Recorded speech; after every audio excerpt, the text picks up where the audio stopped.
Bom dia, boa tarde, boa noite, pessoal.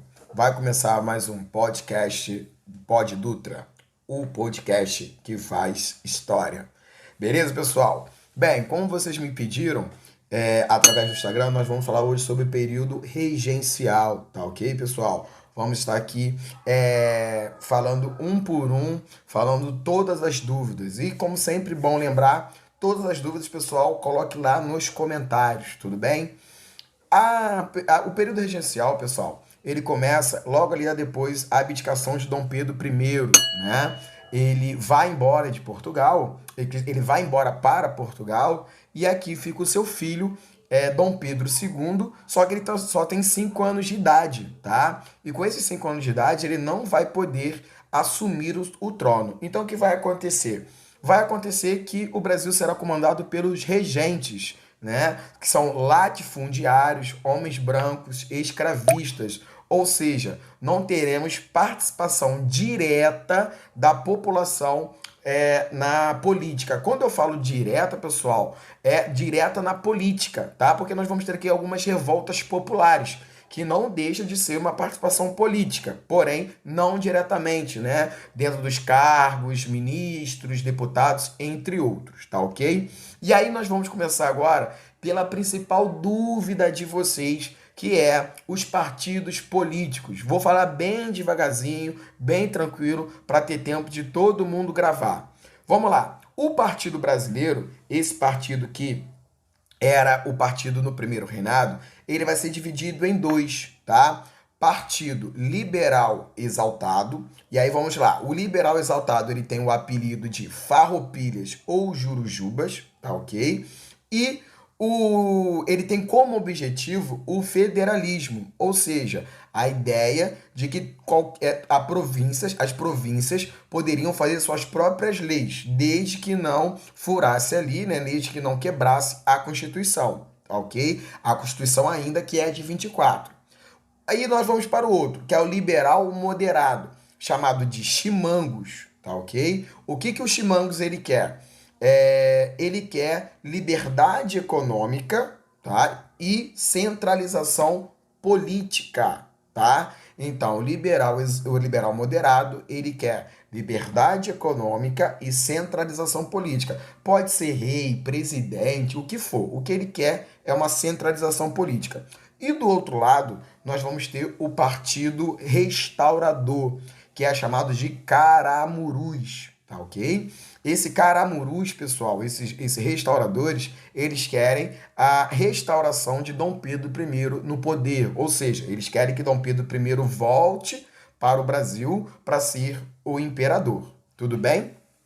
Então, a partir de agora, eu vou começar a falar das regências, tá? Falamos aí dos partidos políticos, nós vamos ter algumas mudanças ainda, mas por enquanto é só. Vamos para as regências agora. Vamos falar, pessoal, da primeira regência trina provisória, que vai ficar de abril até junho de 1831, tá? A partir da regência trina provisória, esse período é chamado de avanço liberal, que vai durar da regência trina provisória até a regência una de Diogo Feijó. O que eu tenho que gravar da regência trina provisória? Quem são os três que mandam no Brasil nesse momento? É o deputado José Carneiro de Campos, o senador Nicolau Campos Vergueiro e o comandante do Exército Francisco de Lima e Silva, o pai do futuro Duque de Caxias. Então são esses três que mandam no Brasil a partir de agora, tá? Uma outra coisa, é criada também a Lei Antitráfico de 1831. Toma um pouco de cuidado, porque a lei antitráfico ela tem outros nomes, como Lei Barbacena, Lei Feijó ou a Lei para o Inglês Ver.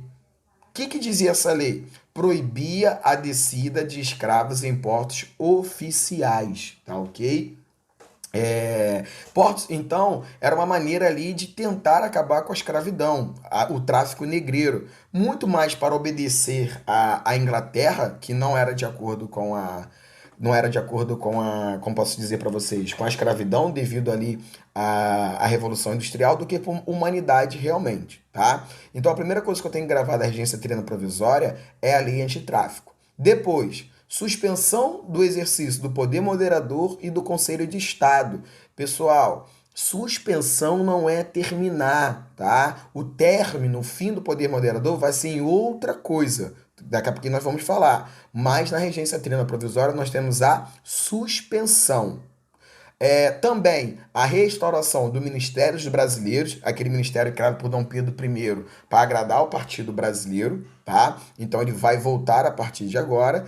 E para terminar a regência trina provisória, anistia aos presos políticos. Ou seja, toda aquela pessoa que lutou contra o imperador Dom Pedro I e foi preso, agora terá a sua soltura, terá a sua anistia. Anistia, pessoal, significa perdão. Tá bom? E aí nós vamos para a regência trina permanente, que vai de 1831 a 1835. E aí, quem são os regentes? Os deputados Braulio Muniz e o Costa Carvalho. E, novamente, o Francisco de Lima e Silva. Tá ok? Então, os deputados Braulio Muniz, Costa Carvalho e o comandante do Exército, Francisco de Lima e Silva. E aí, o que eu tenho que gravar, professor, da regência trina permanente? Criação da Guarda Nacional em 1831, criado pelo ministro Diogo Feijó, ministro da Justiça Diogo Feijó. Cuidado para não achar que a Guarda Nacional foi feita na regência una de Feijó, pois não foi, tá? Foi dentro da regência trina permanente. E aí, a Guarda Nacional será comandada por uma figura, né, chamada de coronel, que não é um coronel de patente, ele é um latifundiário, tá? Dono de terras, branco, escravista, que tem dinheiro para poder contratar jagunços. E ele vai aparecer lá na República Velha, que nós vamos chamar ele de coronelismo, voto de cabresto. E logo depois da Guarda Nacional é criado o Código de Processo Criminal em 1832, que vai dar mais autoridade de justiça para as províncias. É daí que vai aparecer dois nomes importantes, os juízes ordinários e os juízes de paz. Tá ok? Vamos lá. Depois do Código de Processo Criminal, uma coisa que cai muito na ESA, caiu 2 ou 3 vezes na ESA, que é o ato adicional à Constituição de 1824, ou seja, são atos que vão mudar a Constituição de 1824. Ela era defendida por chimangos e farroupilhas, ou seja, liberais moderados e liberais exaltados, ou seja, vai dar uma ideia de descentralização política. São 5, tá, pessoal? Vou falar devagarzinho. Então, você dá o pause, depois dá play para poder voltar, para você poder anotar. Vamos lá. Quais são os 5? Extinção do Conselho de Estado e do Poder Moderador. Então, agora sim, pessoal, fim do Conselho de Estado e do Poder Moderador. Criação do município neutro do Rio de Janeiro, uma espécie aí de Distrito Federal, uma espécie ali separado, né? Depois, manutenção do Senado vitalício. Eu vou manter o Senado vitalício, pessoal. Depois, criação das Assembleias Legislativas Provinciais. Agora, cada província pode fazer sua própria lei. Por isso que a gente fala que é uma descentralização política. E depois, para terminar, a transformação de regência trina para uma regência una, tá? O voto, pessoal, não era mais pela Assembleia Geral, mas sim pelos eleitores, ou seja, o voto agora vai ser pelo povo. Porém, o voto é censitário, ou seja, só as pessoas ricas votam. Por isso que vai beneficiar as pessoas mais ricas, vai beneficiar os ricos, a elite. E aí, o nosso primeiro regente é o Diogo Feijó, que vai ficar de 1835 até 1837. Ele vai sofrer 3 revoltas vão começar no governo dele, e aí isso é um outro podcast, né? Revoltas regenciais, mas eu posso falar para vocês quais foram as regências que aconteceu no Diogo Feijó. Revolta do Malês, na Bahia, Cabanagem no Pará e Farroupilha, lá no Rio Grande do Sul e em Santa Catarina. tá ok?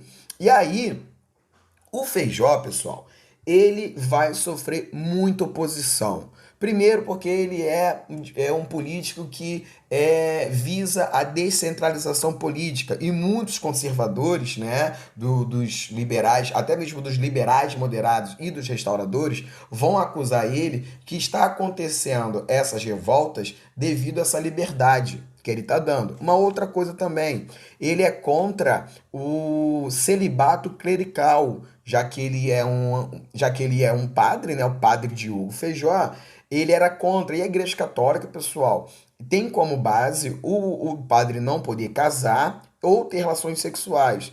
Eu não vou debater isso aqui, pessoal, porque a gente tem que respeitar todas as religiões. Isso é muito importante. Eu tenho que dar o respeito que eu cobro. Então, isso é uma coisa particular de cada um, quem é contra, quem é a favor, então não vou entrar nesse mérito.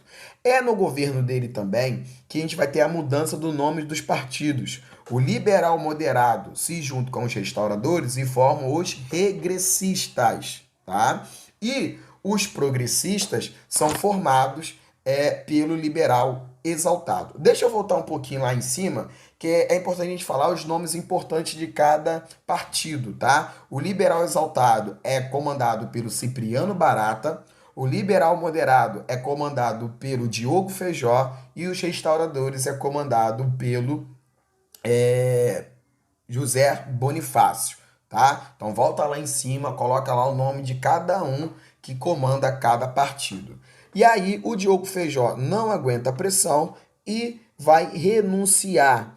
Quem vai assumir, pessoal, é o Araújo Lima. Então, aquele avanço liberal que nós estamos falando, ele acaba no governo de Diogo Feijó, e aí, com o Araújo Lima, começa o período conhecido como Regresso Conservador, de 1838 até 1840. O Araújo Lima, ele era regressista e ele vai criar o Ministério das Capacidades, numa tentativa de atrair aqueles progressistas, né, que querem mudar de lado. Promete ali um ministério, né, uma política do toma lá, da cá. Eu faço por você e você faz por mim. E aí, no governo dele, é criado a lei interpretativa do ato adicional, que vai praticamente anular tudo do ato adicional. São três. O que você escreve aí? Vou falar devagarzinho. Lei interpretativa do ato adicional. Subordinação dos juízes de paz e da Guarda Nacional ao Ministério da Justiça. Segundo, fim das assembleias legislativas provinciais. E a restauração do poder moderador e do Conselho de Estado. Ainda no governo dele é criado o Colégio Pedro II, em 1837, o Instituto Histórico Geográfico Brasileiro, chamado de IHGB, 1838. E aí, pessoal, o que vai acontecer? O Partido Regressista, né, que está no comando através de Araújo Lima, são eles que compõem a maioria das cadeiras dos deputados, as cadeiras dos deputados, dos ministérios, do Senado. Então, o Partido Progressista, se vendo fora disso, ele vai criar o Clube da Maioridade, que defende a antecipação da maioridade de Dom Pedro II para 14 anos, tá? Por quê? Porque Dom Pedro II ainda tinha 14 anos e alguns meses, ainda não tinha 15 anos. E aí eles vão contar com o apoio dos regressistas, já que os regressistas querem centralização política, tá ok? Vão apoiar, e aí vai entrar o golpe da maioridade, que vai reduzir a maioridade para 14 anos. Então Dom Pedro II vai assumir o trono, começando assim que nós chamamos de Segundo Reinado. Tá ok, pessoal? Então, galera, esse foi o podcast sobre período regencial. Qualquer dúvida, pessoal, coloca lá embaixo. Não esqueça de curtir, de dar o seu like, de se inscrever no canal, de compartilhar. E quem não segue ainda, segue lá no Instagram, pessoal. Prof. Rafael Dutra. Esse foi o Pod Dutra, o podcast que faz história. Até a próxima, pessoal!